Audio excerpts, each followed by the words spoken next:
कभी हमने ये सोचा है कि जो बॉर्डर पर जवान हमारे सुरक्षा में तैनात रहते हैं 24 घंटे, वो हिंदी, मराठी, कन्नड़, तेलुगु, पंजाबी, बंगाली इस तरह की भाषाओं के विवाद में झगड़ने लगे तो हमारे देश की सुरक्षा कैसे होगी?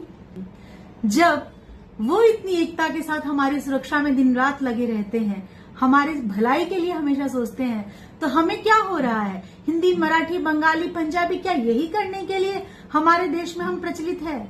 हमारा देश, भारत देश, विभिन्नता में एकता के लिए प्रचलित है।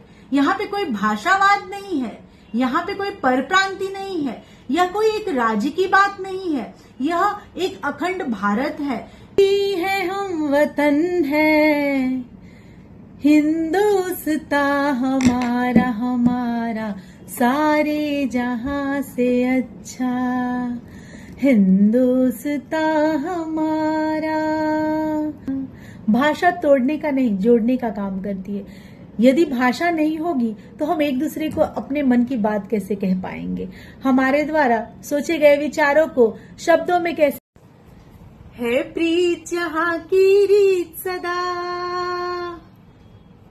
कुछ ऐसे ही बोल है ना इस गीत के। कहाँ का प्रीत और कहाँ का रीत? इस भारत देश का ही रीत है प्रीत, पर एक भाषा, मात्र एक भाषा पे आज वो प्रीत कहाँ चला गया? उस प्रीति को हम एक नफरत के रूप में देख रहे हैं। किसी अन्य भाषा में बोलने पर हम उसे मार रहे हैं। क्या ये सभ्य समाज का ही दर्पण है? क्या ये चीजें सभ्य समाज को दर्शाती है, एक सभ्य इंसान को दर्शाती है? भाषा कभी किसी को तोड़ती नहीं, भाषा तो जोड़ती है। सोचिए, यदि भाषा ना हो तो हम बातें कैसे करेंगे, अपने फीलिंग्स कैसे बताएंगे, एक दूसरे से कम्युनिकेट कैसे करेंगे, हम एक दूसरे के यहाँ अपना संबंध स्थापित कैसे करेंगे, बाहर कैसे जाएंगे? भाषा लड़ने की बात। हिंदी, मराठी, गुजराती, तमिल, मैथिली, चाहे बिहारी, उत्तर भारतीय, बहुत से कितने सारे भाषा हैं। इन सभी भाषाओं से हमें विरोध नहीं होना चाहिए। ये हमारे अपने हैं, ये भारत के बाहर के नहीं, भारत के भाषा है।